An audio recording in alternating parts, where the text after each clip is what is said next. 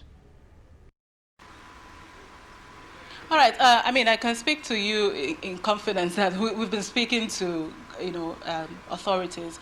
And like I mentioned yesterday, there was that confusion, some people saying, well, oh, maybe it's Boko Haram, as you also see the video that is going around. We also saw the one from Shekau before now.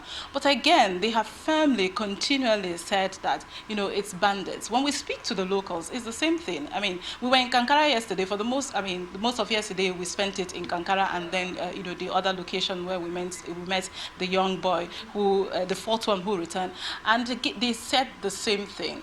If you do know the area where we are, which is 134 kilometers or so from town, the people that will talk to the locals have always said, consistently that path is a risky path, and they've experienced a lot of, banditry attacks there, which is why they are confidently saying that, this is a bandit attack. In fact, when we moved away from Kankara and then came to Katsina town, which is, I think that was on Tuesday or Wednesday, on Tuesday, we had again another conversation. We thought that it was important to hear what are the people in Katsina, the town, what are they saying? Because, when things happen like this, it does not affect everyone at the same level, if I put it that way. But the people we spoke to, those on the street, those in authority, they still maintain the same stance to say, look, we know how Boko Haram operates. Okay. We know that this is clearly bandits. Right.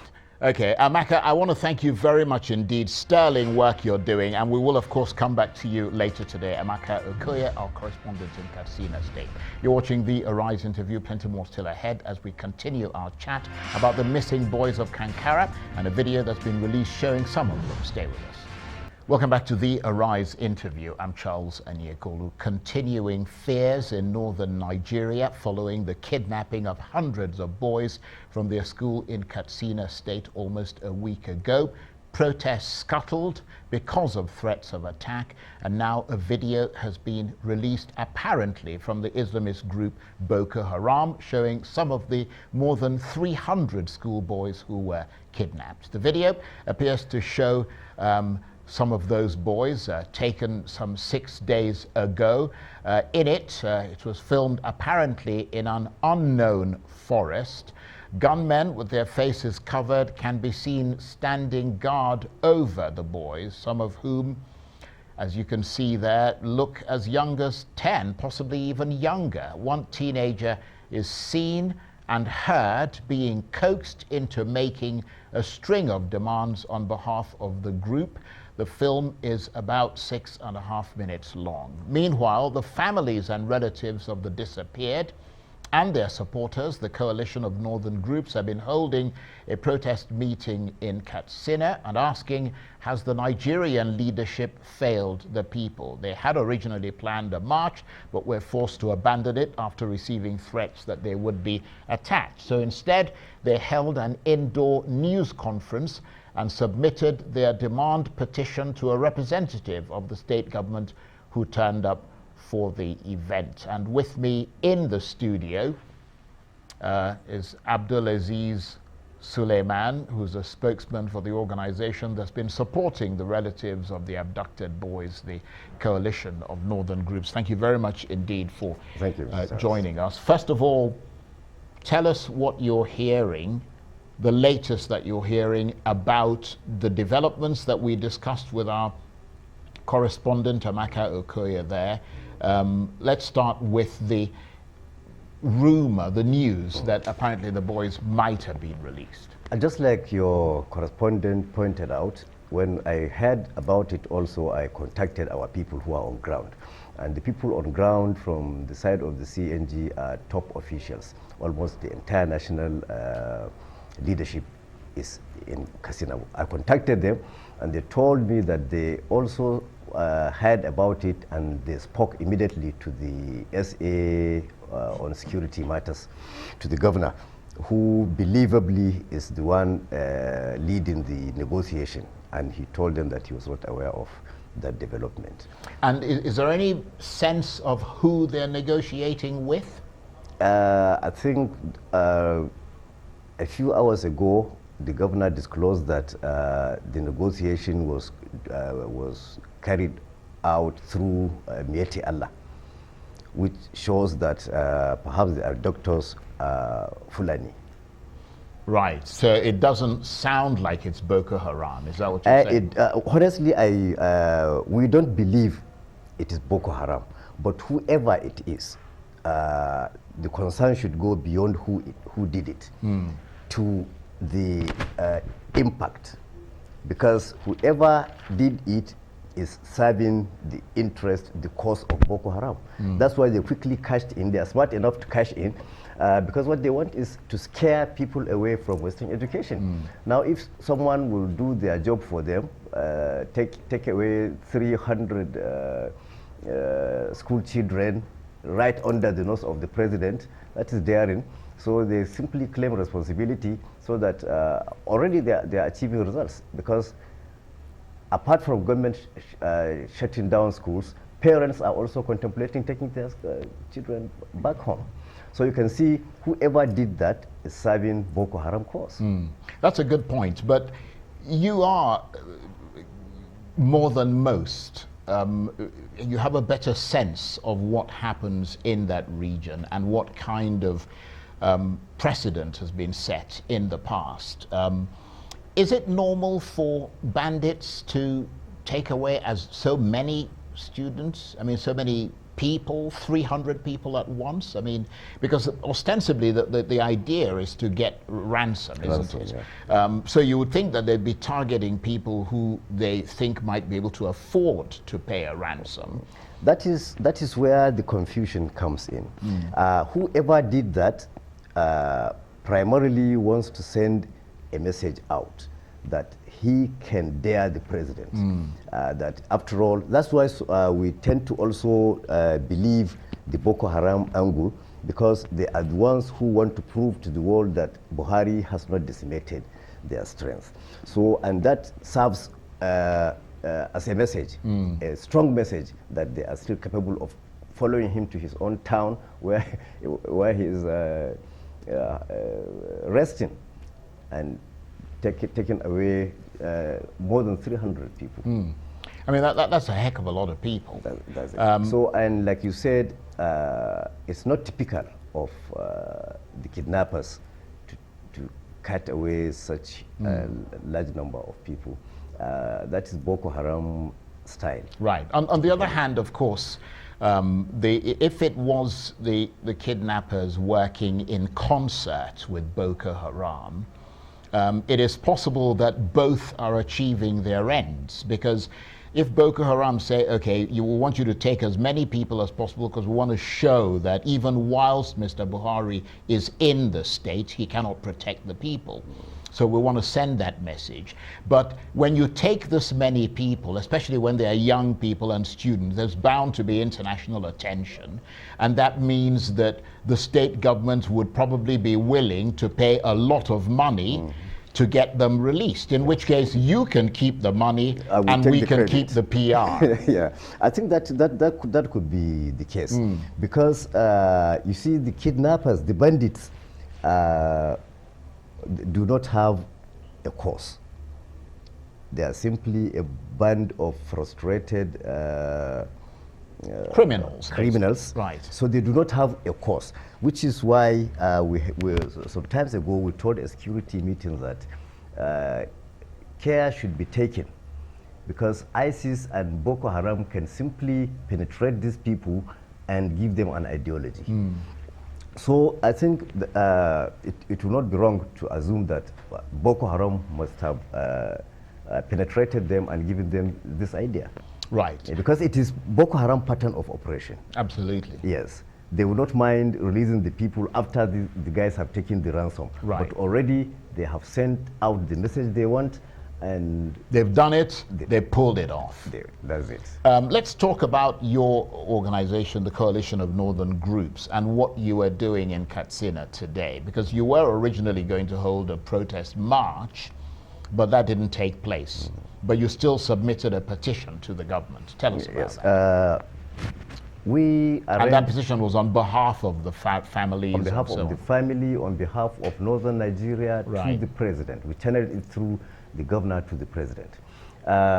We deployed all our leaders, the national leaders, and all state structures, the 19 states, to Katsina. We planned to hold a mass protest in collaboration with the parents and all Katsina communities, after which we intended to proceed to occupy Daura, where the president is currently is. But two things happened that made us put the protest, at least the physical street protest, on hold. First, we were engaged by the security, the police at the police headquarters in Katsina for more than 3 hours. They explained the situation to us, and as usual sent out the salient threat that given the situation, if we pull out a mass crowd, they will not guarantee security, don't guarantee our safety. We knew what that meant because we were attacked in Kaduna just 2 days ago when we were holding a security meeting at the Arewa House. We saw how non-state actors were unleashed on us, carrying dangerous weapons. So you erred on the path of caution, basically. So we decided to put it on hold so as not to risk further. Right. Okay. So that's what happened. That's one. No, right. That's one aspect. Very, very quickly, because we've got to take. And the government also, the Katsina state government, pleaded with us. Okay. That it had so you gone, didn't do it in the end. Yeah, that it had gone far. Right. With this negotiation, so that we shouldn't jeopardize the effort. I want to thank you very much for coming in, and please be around because we may want to talk to you again. Welcome back to the Arise interview. I'm Charles Anyegolu. A video has been released in Nigeria, apparently from the Islamist group Boko Haram, showing some of the more than 300 schoolboys who were kidnapped last week from Kankara in the northwest state of Katsina. It comes amid continuing fears and a planned protest in northern Nigeria, which has been scuttled because of threats of attack against the protesters. The families and relatives of the disappeared and their supporters, the Coalition of Northern Groups meeting in Katsina, have been asking, has the Nigerian failed the people? And with me in the studio, Abdul-Azeez Suleiman, spokesman for the organization that's been supporting the relatives of the abducted boys, the Coalition of Northern Groups. Thank you very much indeed for staying with us. And we took a short break, went to baseball, and then came back because we want to know if you've heard anything in the last few minutes, because this is a fast-moving story. Of course, I've not heard anything from our people, but they are staying put in Katsina.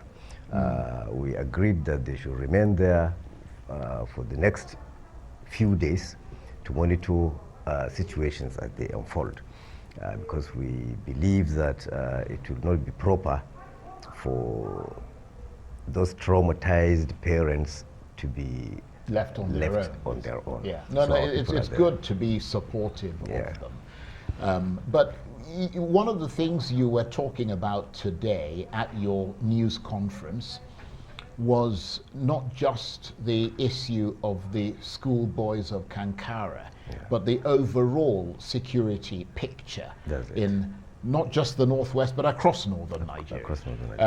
What do you feel should be done to secure northern Nigeria? I mean, you know that, I mean, obviously you're not a military strategist, but In terms of the way the people feel about what is going on, what do you think ought to be done about it? You see, there have been several suggestions, majorly to do with the restructuring of the military hierarchy, and some people even called for the resignation of the president. But I think the new thinking in the North has moved beyond all those. The new thinking in the North is that there are many things wrong with the center itself. The problem is the president. So he has the audacity with which these criminals are attacking all over freely only confirms that they have sensed a huge vacuum in the political will and capacity of the president to challenge them. So whoever is there is placed as head of the army or the air force may not have the necessary political support from the president. So the North has now moved away from that thinking onto a thinking for self-defense. That's just all. We are mobilizing people, and people are responding to us that time has come for them to protect themselves. So you're basically taking the law into your own hands? Not taking the law into our hands. There's no law as far as the North is concerned now. Right. I mean, I don't mean that in a negative way, because natural law demands that you protect yourself. They would ourselves, because you see some people talk about anarchy. I ask them, what anarchy again? The North is already in anarchy. The North is already in chaos, in turmoil. And the law is in the hands of the bandits and criminals. That's a very worrying picture. Of course. And just to give us a better sense, those who are not in that region of Nigeria, and our international listeners, who are many, our viewers, beyond this particular incident, which Boko Haram have claimed responsibility for, the abduction of these boys, I understand that the roads and the motorways and the highways in the northeast have essentially been taken over by different groups of bandits. I mean, is it that bad? I wonder whether those roads have essentially been left to the bandits, or whether there are security patrols by the army and the police and that sort of thing, which you would expect in places like that. I think when you say the northeast has already been, the roads in the northeast have already been abandoned. Right, but I suppose I meant the northwest now. Yes, it's the northwest now. Right. You see, people hardly travel safely the 40-kilometer or 60-kilometer stretch from Zaria to Kaduna without the fear of being abducted or attacked by armed gangs.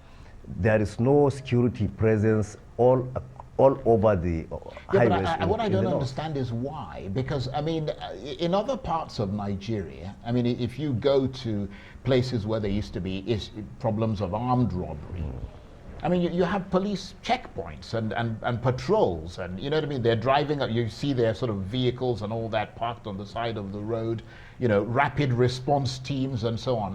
How can the North just have been completely... That is what heightens the suspicion that some people in government are interested in the insecurity, because they do everything to ensure that it persists. What happened in Kaduna? For more than an hour, these thugs were attacking.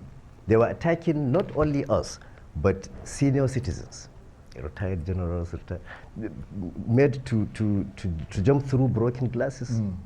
But the police did not show up. We even called the force headquarters in Abuja for reinforcement. They did not show up until after an hour, when the vigilantes had saved the situation.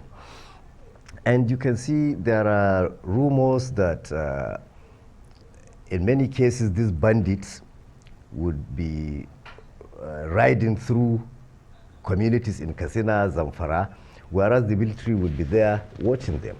And to a point where the communities have lost confidence in alerting in seeking rescue or help from the Nigerian military or the police.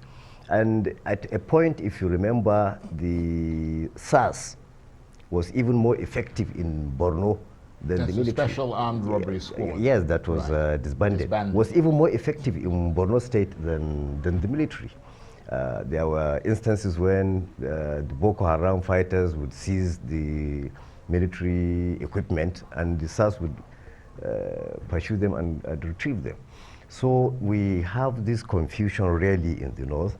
I think when people from the north tell you that they are not secure, they are speaking from solid experience of not having to sleep at night. A lot of communities don't go to bed at night. Right. So if this is as bad as we hear it is, particularly in the northwest, where banditry has to some extent taken over, if Boko Haram's influence is now spreading into the northwest, what are the security implications of that? You see, there are the security implications is that it will involve, if the north is eventually overrun, it will spread to other parts of the country, which perhaps was what the southwest anticipated by setting up the Amoteku, which we tried to do here.